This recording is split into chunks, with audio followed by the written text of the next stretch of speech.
A Grande Depressão foi muito mais que uma crise, viu? Foi um verdadeiro terremoto econômico que sacudiu o mundo todo. E não foi só sobre destruir fortunas, não. Ela mudou completamente o papel dos governos na nossa vida, e as ondas de choque desse evento a gente sente até hoje. Então, vamos mergulhar fundo e entender como a festa de uma década inteira acabou se transformando no maior colapso da história moderna. Tenta imaginar a cena, o salão da Bolsa de Valores, um caos. Corretores gritando, papel para todo lado e uma única ordem ecoando sem parar. Vende! Vende a qualquer preço. Essa frase aí do jornal The Guardian não é só uma manchete, é praticamente a lápide do sonho dos loucos anos 20. Mas peraí, como é que a gente chegou nesse ponto? Para entender o tombo, a gente precisa primeiro olhar lá para cima, para o topo do arranha-céu. Os anos 20 foram uma década de um otimismo que parecia não ter fim, sabe? Inovação, festa, só que por baixo de tudo isso, as fundações desse prédio já estavam cheias de rachaduras. E no coração dessa década de euforia estava o Fordismo. Isso aqui foi muito mais que uma simples linha de montagem. Foi uma revolução que tornou o luxo algo acessível. Pensa só, carros, rádios, geladeiras, de repente, tudo isso não era mais um sonho distante. O mercado foi inundado com esses produtos, criando uma ilusão bem perigosa de que a prosperidade era infinita. Só que aqui é que o problema começa a aparecer. O crédito era super fácil, o que levava as pessoas a comprarem coisas que, na verdade, não podiam pagar. As fábricas, naquele ritmo frenético, começaram a produzir muito mais do que as pessoas conseguiam comprar. E para piorar, a grana estava concentrada na mão de pouquíssima gente. O que sobrou? O mercado de ações, que virou uma espécie de cassino gigante. Era um castelo de cartas, só esperando um sopro de vento para desmoronar. 13 milhões! Esse número aqui é de arrepiar. Não é só um dado, é o som do pânico. Em um único dia, uma avalanche de vendas varreu Wall Street. Fortunas que levaram anos para serem construídas simplesmente evaporaram. A festa tinha acabado e da pior forma possível. E o colapso não ficou contido lá nos Estados Unidos, não. Foi como um vírus financeiro. Ele pulou de Wall Street para os bancos de Londres, para as fazendas de café no Brasil, para as fábricas na Alemanha, foi se espalhando e infectando a economia do mundo inteiro, arrastando nações para o buraco. Olha só como esse contágio foi rápido. Em questão de dias, as manchetes no mundo todo refletiam o mesmo pânico. Enquanto Londres noticiava a queda de Wall Street, aqui no Brasil o impacto foi direto e reto.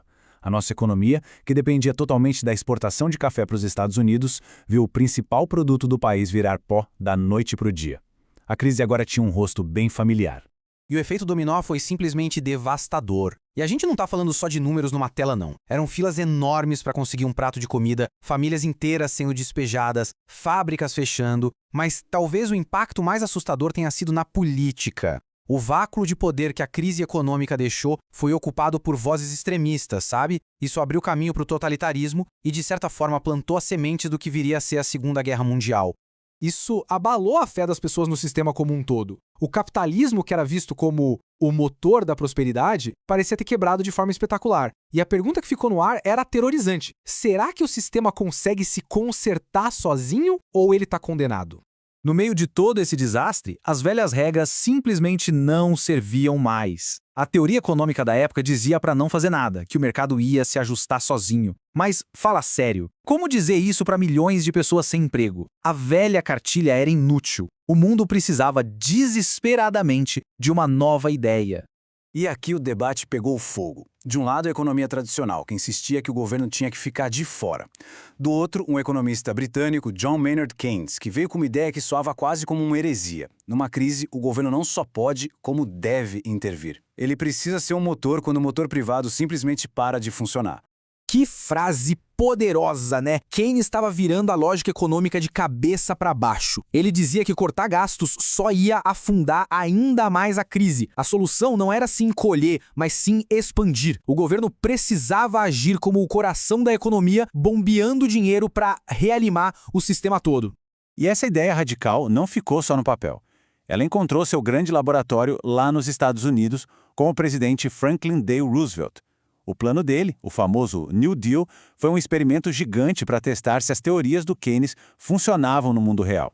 O New Deal foi um ataque em 3 frentes. Primeiro, obras públicas gigantescas para criar emprego e, mais importante, dar esperança para as pessoas.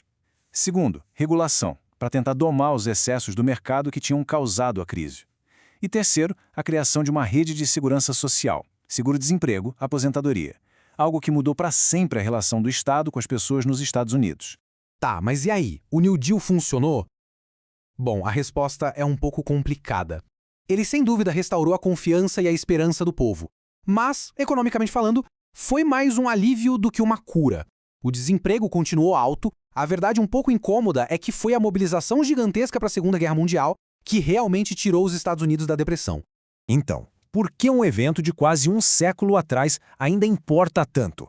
Porque a grande questão que ele levantou, qual é o verdadeiro papel do governo na economia, continua sendo o grande debate do nosso tempo. E essa charge aqui da crise de 2008 é a prova disso. Toda vez que a economia global treme, o fantasma de 1929 volta a assombrar. O New Deal virou uma espécie de manual de instruções que os líderes mundiais consultam para o bem e para o mal sempre que o pânico bate à porta. E a influência dessas ideias se move como um pêndulo, sabe? O keynesianismo dominou o mundo no pós-guerra, mas depois foi perdendo força para o neoliberalismo, que apostava tudo no livre mercado. Aí veio a crise de 2008 e, de repente, a ideia de um Estado forte voltou com tudo para o centro do palco. É um debate que parece nunca ter fim. E isso tudo nos traz de volta à grande questão. A Grande Depressão mostrou pra gente os perigos tanto de um mercado totalmente livre quanto de um governo que controla demais. Quase 100 anos depois, encontrar o equilíbrio perfeito entre esses dois extremos não é só um desafio econômico, é o desafio que define as nossas sociedades. E esse debate, pode ter certeza, está longe de acabar.